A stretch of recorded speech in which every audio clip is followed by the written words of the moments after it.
The other thing that happened during that is we had Tight Shirt.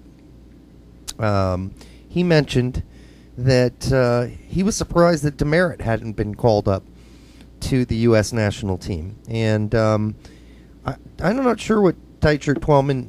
I mean, okay, maybe he should be called up again, and maybe he will be. But I don't think that, with Boca, with Goodson, with Cameron, and then alternatively Ream or Gooch, I'm not seeing us being so weak at that center back position that I'm not surprised Demerit hasn't been called up. That's just I just feel differently about that. Oh, Merritt playing well for his team, and then throwing in the All-Star game. I could see him getting consideration, maybe for a Camp Cup kick at this point. The problem I see really is that he doesn't quite fit the Jurgen Klinsmann the center back mold. No.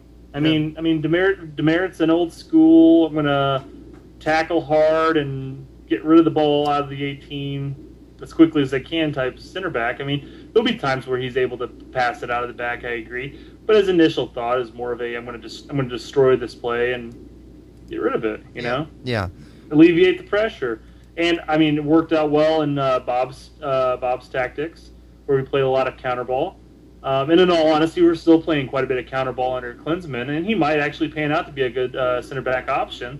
I think he should be brought in slowly. Yeah. If he can pan out in January's camp, then hell, continue giving him a call. He wasn't even Bob's first choice. I mean, really, Just way in there. Yeah, well, Bob's first. 2009. Yeah, Bob. Well, I understand that, but Bob's first choice really is a healthy Gooch and a Boca Negra. So Demerit was really essentially a fill-in there too. To be fair, that's also Klinsmann's first choice was always a healthy Gooch and a Boca, but Gooch hasn't really been healthy, and his play has decreased since the numerous injuries been picking up over the past couple of years. He has not looked sharp, Gooch. He has all. not looked sharp. No. So yeah. But I think with a guy like Cameron going over there, he's going to be playing for Stoke in the Premier League. I don't know. And then you got Ream playing in the Championship. I don't know. There are other options for me. The first place I do not necessarily look is to a not a spring chicken anymore, Demerit. And maybe he could help through qualifying, but by the time the World Cup rolls around, I don't know. I mean, you can play center back at an old age. I understand that. Obviously, there are a lot of examples.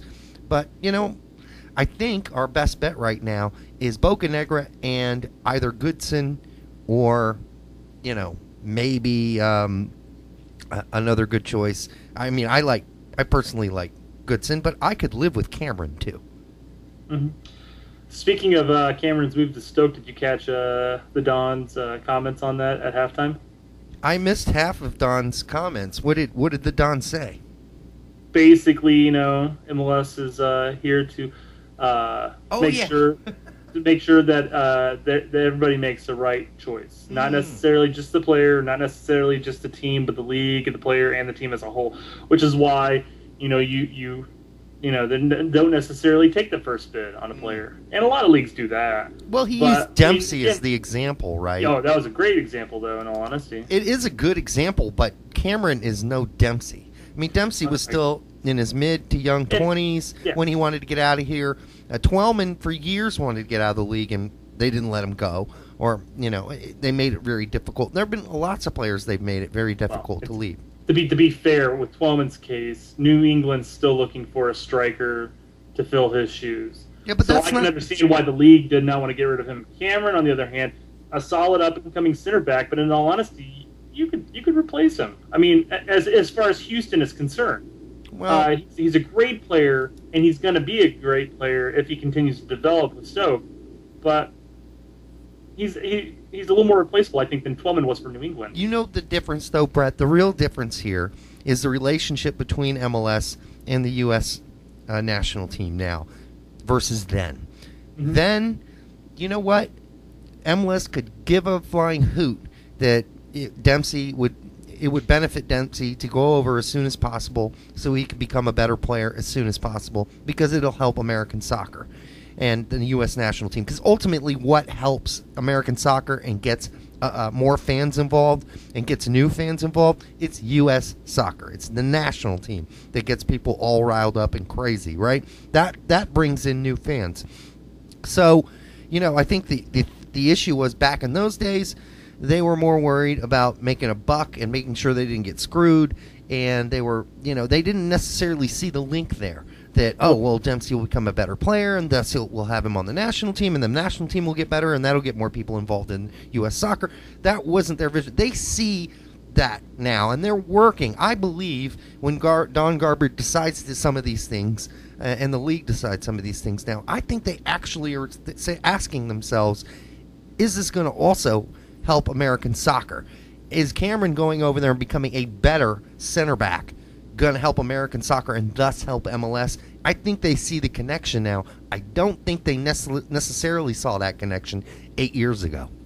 Well, to be fair, I mean, you said that it would have helped if Dempsey left at a younger age, but in all honesty, Cameron can't be that much younger. He's no spring chicken. In fact, he's probably about as old as Dempsey was, if not a little bit older, when Dempsey left. Sure, I think you're right. I think MLS is really starting to accept the rule that, hey, if we do transfer some of our players and they do well abroad, and they work for the national team, and the national team, like you say, it'll bring in more fans to U.S. soccer as a whole. Right. U.S. soccer trickles down to MLS, et cetera, et cetera. Especially if MLS can produce these stars and transfer them out like the Dempseys. I would say like Bradley, but I think Bradley was only here for a half a year before he moved. Right. So, I mean, most of his development occurred either in the youth national teams or abroad. But I think, in all honesty, and with the development of the academy system and all the homegrown players they're bringing in, I think a lot of teams should look to, maybe not necessarily now, but 5 years from now, when the academy system's in full swing and you're having more and more homegrown players come through, like you're seeing with FC Dallas, like you're seeing with DC United. New York's another great example of the academy system that's working for them. I mean, I definitely see potential transfers increasing, just to open up more slots. Yeah. Well, let's hope that this kind of. I think that I understand him saying we don't want to let a player go for undervalue a player. In all honesty, I think the first bid for Cameron was perfectly acceptable. I just think MLS was trying to grab an extra couple $100K or whatever, Well, yeah. I mean, I think it was fine. I'm glad they did get the extra few $100K or whatever it was. But they accepted it, yeah. Yeah, I mean, but again, they were much more. I think we have a history now where they can say, hey, don't undervalue our players. You look at what Tim Ream's doing in Bolton. You look at what Dempsey did. Just look at what Michael Bradley's doing. Look at Holden. Prior to his injury. Look at Stuart Holden. Exactly. You stop undervaluing our players and pay us, more for them. And they're getting that money now. Back in Dempsey's days, they had no leverage. So it seemed a little bit more ridiculous to ask for the kind of money they were asking for then. Now, it makes overvalue our players. We still overvalue our players. We do. I mean, whether or not Ream would have gone for the 200 or the $2 million that he went for, or whatever it was, if he were in Europe already, would he have gone for that much? I don't know. I mean, I don't think Michael Bradley went for that much. He went for that much, actually. I think he went for about $2 to $3 million to Roma. Right. But even then, I mean, he's still making under $1 million. Yeah. So, I mean, well, it helps. We still overvalue our players as a whole. Yeah, that's a really good point, though. Michael Bradley went to Roma for like $1 million, or even less than $1 million more than what Cameron is going to Stoke. Right. I mean, really? But that's really kind of because Michael's former team was backed into a corner. They knew they had to get something for him. True. I agree. It's better to get something for him than for him to leave the following year for free. And there were also some contractual ins and outs with Mönchengladbach they had to work out as well, where they get a cut of it too. So that made it even more complex. That's true. In all honesty, that wasn't there. They probably could have got more money from him. It probably. Sure. And Michael didn't do so bad in his opening. No? Well, not his opening. Practice match, if you will, for Roma. He's played a couple matches so far. Yeah, I guess it's been a couple now, hasn't it?